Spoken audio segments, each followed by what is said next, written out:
This is Shaun Sport in podcast form. Hey, we're just going to go straight into the English Premier League last night, and this is for our producer Amy and her husband Alex, who's the maddest Spurs fan of all time. I'm talking about Tottenham here. So Ange Postecoglou's team, the Australian coach, was leading 2-0 going into the half, and they were looking pretty good. Probably should have scored another goal, actually. There was a bit of an open shot there that didn't go in. And then after that, they gave up some of the easiest goals that you've ever seen. No. And the fans want to kill him because he's an Australian coach, and they didn't get it done. They lost to Brighton in the end 3-2 after. They should have never lost, Nate. They were the far better team. Well, I've heard from you. I'd like to hear from Amy. Amy, how's it affected you and your husband, Alex? Because, you know, it's cost of living. You're going through a lot at the moment. I'm going home. You're renovating. It's a lot. Yeah, I'm done. Yeah. Did you hear any noise from your household last night? No, he didn't watch it, so I'm going to cop it. Not that big a fan. No. He was angry. He will be angry today. Do you ever get angry at Ange? Or do you just think I'm he's disappointed. just an Australian mate that's let you down? For him. If the players play badly? No. It's a team. It's a team lineup. Manager, they won't spend the money on the players, on the good players. They need more. They haven't got the depth. Here's Ange, though, after the game. Yeah, that's disappointing. Not frustrated. I'm absolutely gutted with that. That's probably the worst defeat we've had since I've been here. Unacceptable second half. Just saying we weren't anywhere near where we should be. And, maybe we just got carried away with how we were going. Maybe think smoothly, and football and life will trip you up if you get too far ahead of yourself. And that's what it looked like to me in the second half. You know what I like about that? It's honest. He was open. He owned it. He's Grumpy Ange, they call him. I like it. He just keeps it monotone the whole way. But then again, we through. were conditioned by years of interviewing Ross Lyon, so that was Ange actually stand up and about to me. Absolutely. So not a great night for the Spurs overnight, nor was it for the Wildcats over the weekend. Oh my God! Friday night, I don't think I've ever seen them play as bad as that. That was shocking. They were terrible. Couldn't make a shot to save themselves. Nothing. Couldn't defend.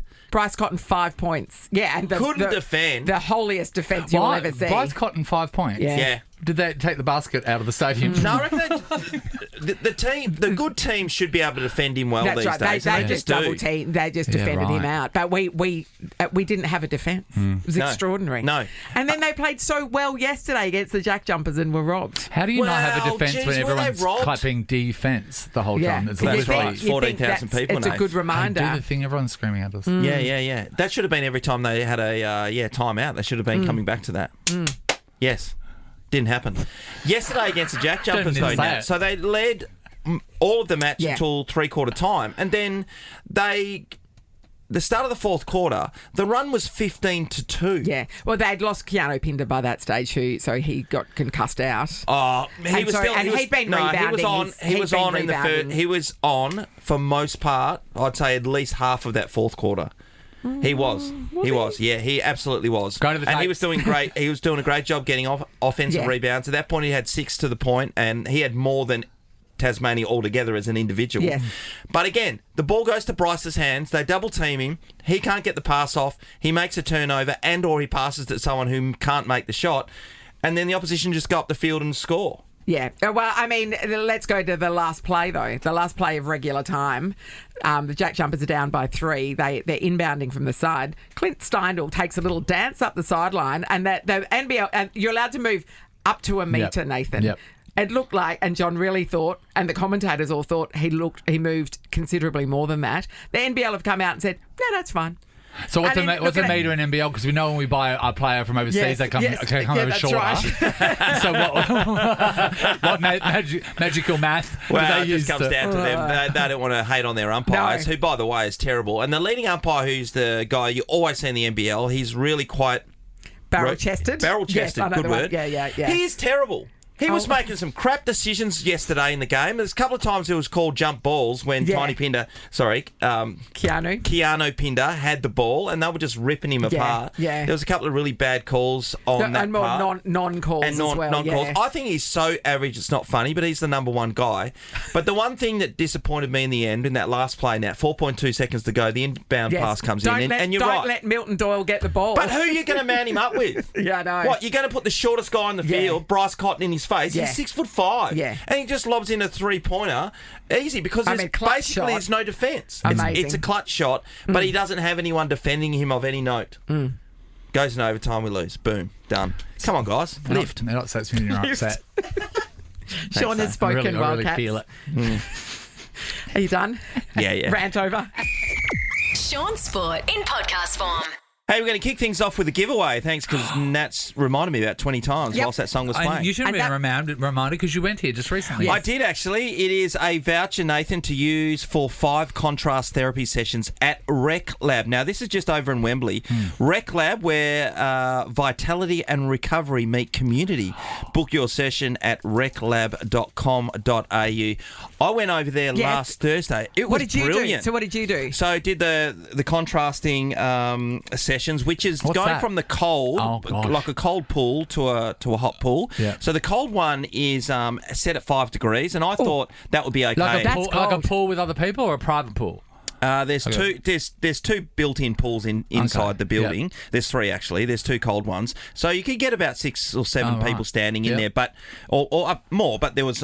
Yeah. You can book the place out. Yeah. So it was just me, and I was just standing in there. The one thing about this, the water moves inside the pool, right? So if you were just to stand in 5 degrees, eventually your body temperature... It's going to warm it up. Yeah, and you have that... You set this own thermal layer, so you get through it pretty well. But because the water's moving, your body never gets to do this. That would have been absolute hell for you, Shaun. Man. So if the air conditioning goes under 20, she was like... So you couldn't have got into the warm pool fast enough, obviously. Couldn't have, yeah. So you do 4 minutes each one. When you go into the warm pool, it's got magnesium in it. So it's a really good... It feels like you're getting electrocuted from going from one to the other. It just really zaps you. Someone needs to tell you you're going to feel that, don't you? It was well and truly worth it, guys. Check it out. That's Rec Lab. amazing. It was Rec great. Lab. Say good day to Peter for me. He's a ripping bloke. That's going to go to caller number 6. Okay, now moving on to the AFL to kick things off. As we know, the trade period gets underway. There's a few interesting things because a lot of clubs are chasing some big-name players, but they have to give up the right draft picks. That's right. They've got to get the deal done. They've got to make it worthwhile. Yeah. So for example, and I'll bring Fremantle into the mix at the moment because the Dockers have a really good draft handle, or they did at the end of the season. I know. But the AFL gives away priority draft picks and bumps people up the order if you lose a player that's out of contract. So free agency. Oh, okay. Yeah. It's compensation for free agency. Interesting. And years ago, someone was making an example, and it was 2016 when Hawthorn lost Buddy Franklin to Sydney Swans. They were given pick 19 as a compensation. Now, a guy called Josh Battle, who's leaving St Kilda Football Club, who's a standard player. He's But he ain't probably no a bit Buddy better. Franklin. He's not an All-Australian, never has been, hasn't won the fairest and best, and he's never going to be that guy. He's just a battler. Okay, so he's there, but he's not him. The rules are, if the team wants him as a free agency and they are prepared to pay him, the opposition team, a certain amount of money and it hits a level, then that triggers off that the AFL says, well, that guy's in the top echelon of players, so therefore... the club that he's left needs to be reimbursed. See, I just like straight, simple shopping, like putting something in my cart and paying for it. This reminds me of using frequent flyer points. So what I've are never they? been involved. Oh, they have a frequent flyer system. That is so. They do have frequent flyer systems. How many rules? What are they getting for him? They're getting pick number 8. That's outrageous. So that means if that Buddy Fremantle Franklin and every other equaled pick 19. Yes. There's no way this kid equals pick 8. Well, that means that everyone else gets Shuffles bumped up down. the list, and there's father-son things, they get bumped up the list. So you get absolutely stitched. But yeah, this is what I believe is happening. A team who is going to lose player A, which is Battle in this circumstances, and everyone knew that he was going to go and play for Hawthorn. So Hawthorn just says to him, we will pay you, it works for St Kilda, we will pay him first year, we'll front end his contract. Yes.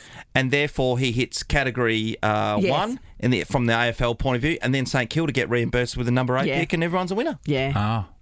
So they're dodging it up, basically. That's my own opinion. That's how it looks to you. That certainly looks that way. So anyway, a lot of clubs are trying to jostle for positions and trying to get better draft picks along the journey, including West Coast Eagles, who want one for Tom Barrass. So then they can lose Jack Darling, it on. I would think. Jack Darling not going to get much now at all. They're going to get large chips and not even a gravy. No, not even a gravy. Not even loaded fries. The gravy get you over the line. They're pretty expensive these days. Shaun, who's the which player are we putting in the window because they're our star pick? Like, who's the Harley Reid? Have we got one? Well, that's the draft coming up. Yeah. There's a couple of young Victorian guys, Nath, who are really, really good. There's one guy who's skinny, and he's probably I think he's a couple of centimetres taller than me. And you look at him and go, how's he getting 100 possessions a game? Yeah. But he just knows how to get the footy. And in the trade period, who's the number one person that's up for grabs? There's a couple, actually. There's a couple. There's obviously Tom Barrass going to Hawthorn, which is a big deal. Liam Baker coming over to the West Coast Eagles, which is a good deal. Shai Bolton coming over to Fremantle, which is a big deal. There's a number of around. It seems like players are just opting out of their contracts. And you know, Christian Petrarca, not this year, but possibly next year, he'll be the other one. His family, comes by up. all reports, is disgusted with the club and what happened after that incident where you know, they said he nearly died. So once your family's not on board, they have to bloody woo you and your entire family to want to stay there. Yeah. The writing's on the wall. New president at Melbourne, though. Really? Brad Green, And they who certainly is need one. Katie Price's partner. Oh, well, there you go. Yeah. Oh, well, he must be a good bloke because she's a great girl. Yeah, that's I right. played against him, and he was very good at times. He was very At dangerous times. at times. And finally, the AFLW was on over the weekend. So the West Coast Eagles went down to Port Adelaide, and it was a bit of an arm wrestle. Yeah, Port got him in the second half. And I didn't watch much of that game, but I watched yesterday of the Dockers, and they were beaten by Hawthorn, but they had more inside 50s. And the effort from the girls was outstanding. Like, it was just fierce all day. And it was from Hawthorn as well. I just feel that they just need to make some changes.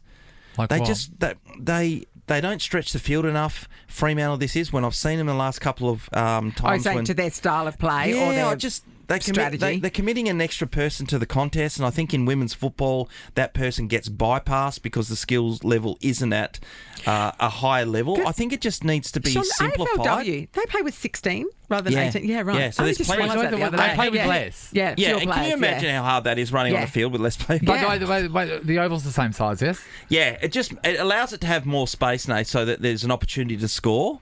But also, like, you know, women of a situation, they said, they're making it too complicated.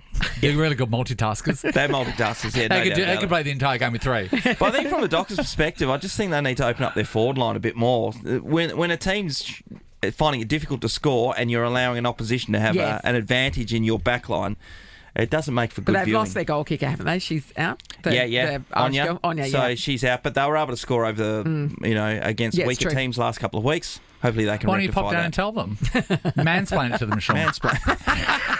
Yeah, that's going to go what they down need, real that's well. what they need. Real well. Make sure you're in a bus with your legs spread too at the time. Shaun Sport is a Nova podcast. For more great comedy shows like this, head to novapodcast.com.au.